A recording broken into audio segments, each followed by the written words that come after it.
A 78-year-old woman who has had long-standing chronic venous insufficiency. She suffered for decades with heaviness and aching, tiredness, fatigue in her legs, edema, cramps at night, tingling, and restless legs.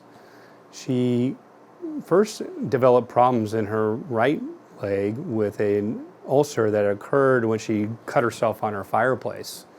It took 4 years to bring her to my practice, and she has gone through several years of wound care therapy, never achieving full healing of the wound. She also had another wound on her left leg that after we treated recently has now fully healed.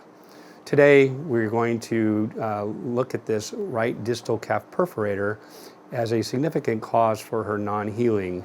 A C6 patient, barely a 5 now, almost healed up, and her VCSS score is 17.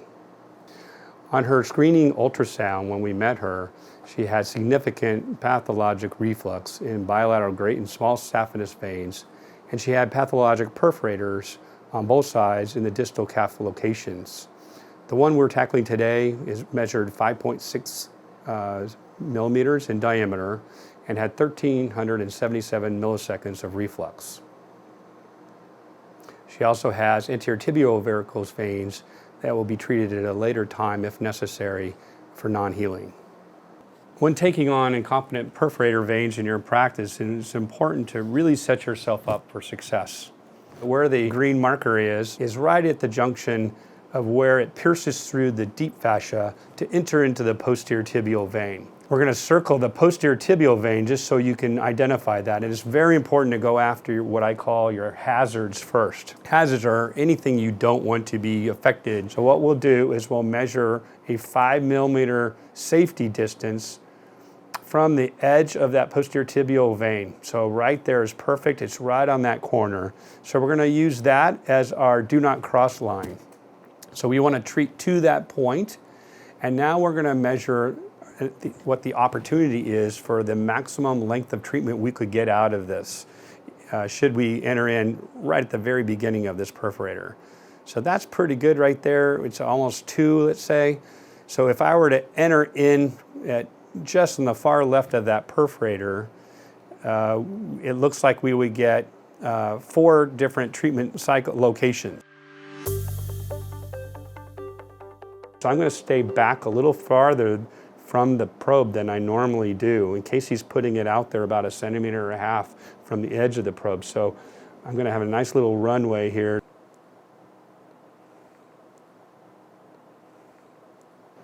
Okay, I'm coming real close to the beginning of the runway here. And then right when I'm at the edge, I like to pierce it.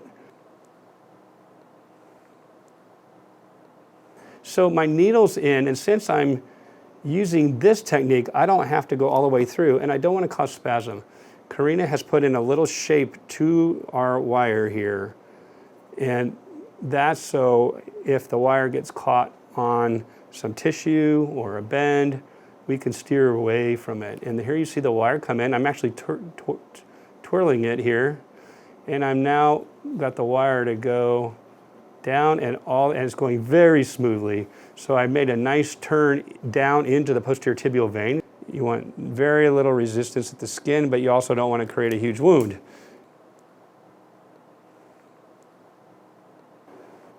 Okay, what do you think? I think the dilator's down.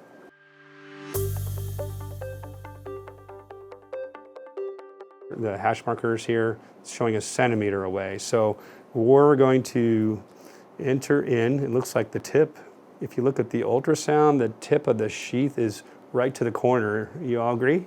Yes. I heard a yes. Okay, so now we've got the catheter.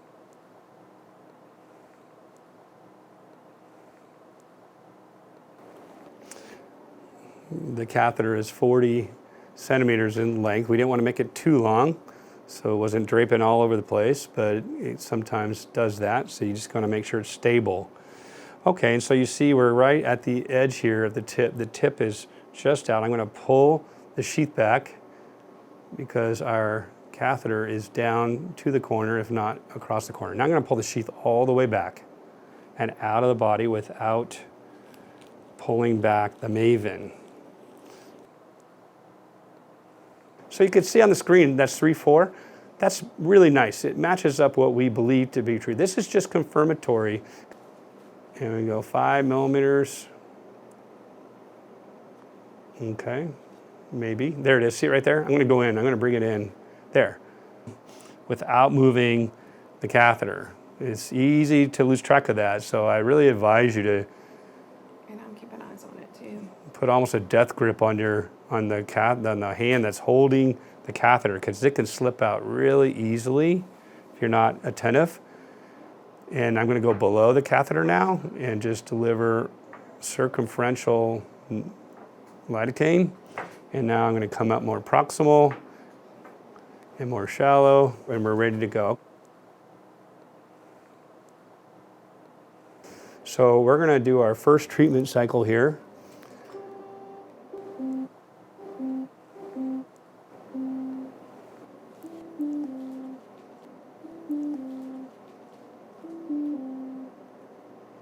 So we're delivering 130 degrees Celsius to the vein. Casey's putting pretty firm pressure on it. So you see the coil there. I'm going to pull back. You think that looks good? Yes. So 4 locations at 6 cycles, and the catheter comes out. I'm going to show you how deep it was in. So at the tip of my finger is where it entered the skin. Always important to put color on, and you got to vary your gain. It can be a little challenging when you're putting pressure on, but we have a beautiful posterior tibial. So remember, we didn't treat to the stalk part of it. There. We didn't treat, to the fascia, right? So we would expect some patency kind of refluxing back up across the deep fascia, but the corner back is where we treated, right? We've never turned down the corner.